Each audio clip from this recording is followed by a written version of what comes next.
CS Interior as well as CS Energy, Opiyo Wandayi, just to give a presser on the same, just saying that now the matatu strike that had been on since yesterday has been suspended for the next 1 week. And right about now, we continue to put you on the radar of what is happening and reactions on this particular matter as we now listen in to former CS Eliud Owalo just address on this particular matter, asking the government for accountability. Let's listen in. Has ever imposed on the Kenyan people.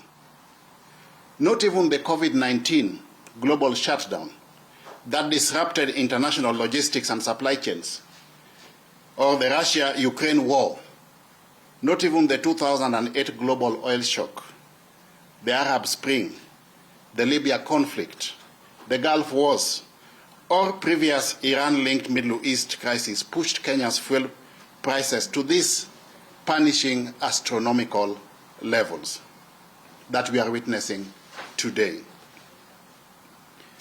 With these prices, every liter of fuel purchased by citizens, motorists, industrialists, farmers, transporters, and ordinary Kenyans from all walks of life is bleeding the Kenyan economy liter by liter.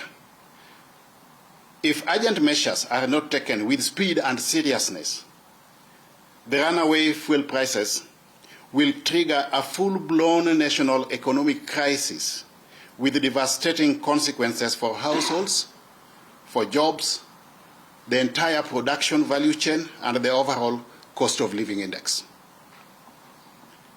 Every sector of the Kenyan economy depends on fuel. And when fuel prices spiral out of control, correspondingly, food prices will surge. Transport costs will skyrocket. Production will slow down. Businesses will shut down. Jobs will disappear. And millions of households will be pushed deeper into abject poverty. The mama mboga now pays more to transport vegetables to the market. And farmers are forced to spend more on irrigation, machinery, and transport of produce. Manufacturers face rising production and distribution costs, while workers increasingly struggle to afford fare to their workplaces if there is means of transport in the first place. As we speak, there is no means of transport. Those who are making it to work are going on foot. When Kenyans can no longer afford to grow food, travel to work, power their homes and businesses, or transport children to school, and when industries can no longer produce competitively because of runaway energy costs, the consequences extend far beyond the economy.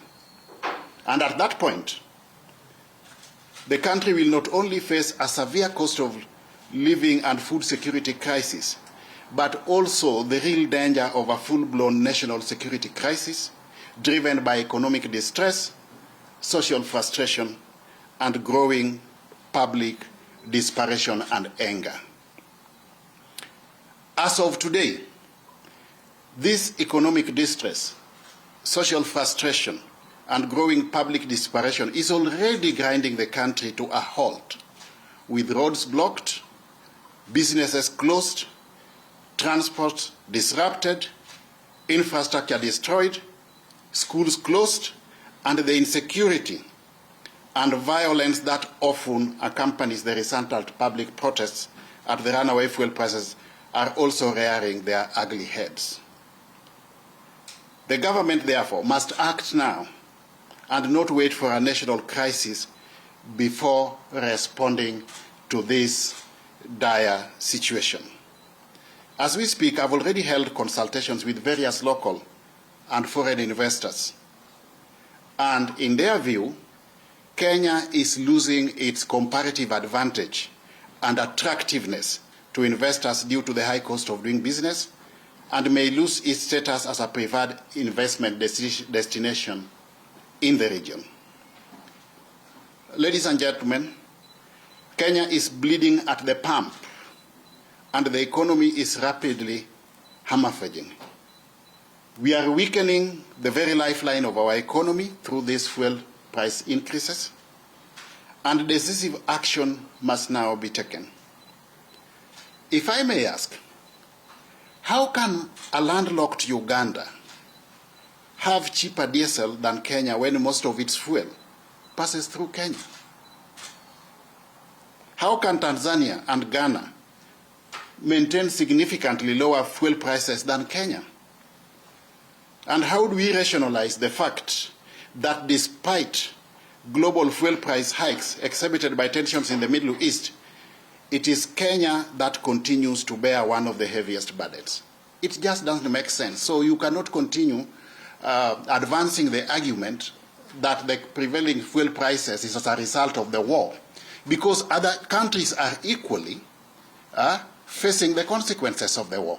But their governments have come in as agents of necessity to rationalize the fuel prices through relevant and appropriate policy and structural interventions. That means there's something amiss with us. The truth, therefore, is simple, that Kenya fuel prices are no longer being driven purely by global oil prices.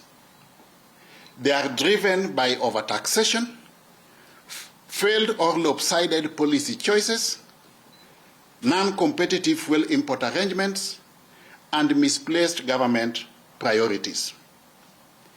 No economy can grow when the cost of movement, the cost of production, and survival also becomes unbearable. In my view, the primary drivers behind the runaway fuel prices, one, of course, is the global oil prices, crude oil prices, the rising international crude oil prices, which is driven by geopolitical tensions, such as the Iran conflict and border instability in the Middle East. But it cannot be used as an excuse for failure to put in place the necessary interventions by government. The second cause of the current skyrocketing fuel prices, in my view, is the so-called government-to-government or G2G oil deal. The government-to-government fuel import arrangement, which was initially introduced to stabilize supply and lower prices, has failed to deliver meaningful relief to consumers.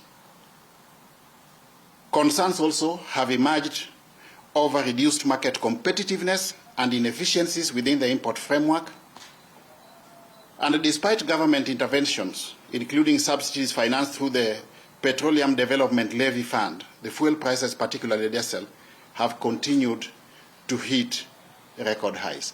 In fact, even within this G2G arrangement, in a free market economy, it beats logic why you should actually confine that arrangement to 2 or 3 companies. Why not open it up for purposes of competitiveness? Yeah? Why not open it up? Yeah? We are witnessing a situation where it's either being undertaken in the context of a duopolistic or oligopolistic or monopolistic market structure with just few players, as opposed to a competitive market arrangement. Yeah? And that begs for answers to quite a number of substantive questions. The other cause, in my view, is the high taxation and levies. Heavy taxation, in my view, remains one of the biggest contributors to high fuel prices in Kenya. A substantial proportion of the pump price, estimated at about Kenya shillings 80 per litre, is attributed to taxes, levies, and regulatory charges. And consequently, even when global oil prices ease or tax reductions are announced, the cumulative burden of these charges continues to keep fuel prices elevated and the cost of living painfully high. In fact, a discussion we need to have at a different time is whether or not some of the levies we are putting on fuel and other services or products are within the confines of the law, because the Constitution only calls for tax and charges, not levies. But that's a discussion we'll leave for another day. The constitutionality of some of these levies that we are imposing. So what is the economic impact of skyrocketing fuel prices? One, this skyrocketing fuel prices is profound. Inflation has already climbed to 5.6% in April 2026, driven largely by rising transport and production costs.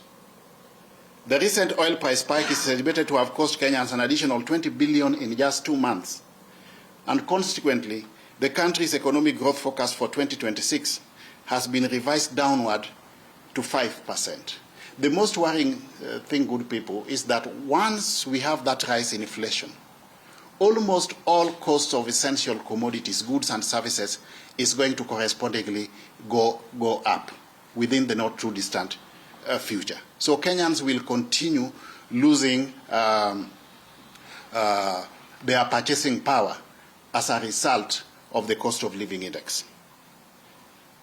Businesses now face higher operational costs, which are ultimately passed on to consumers by way of higher prices. And this will lead eventually to higher and higher cost of living index.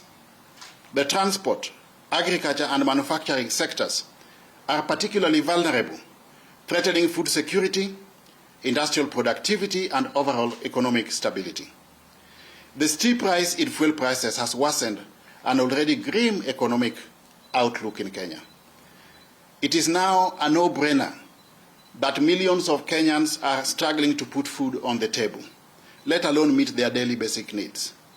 The prices of essential commodities such as sugar, cereals, tomatoes, and have gone up.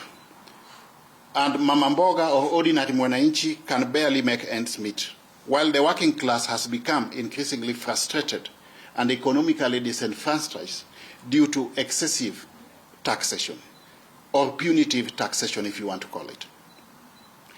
This additional fuel price hike burden means many workers can no longer afford to drive to work.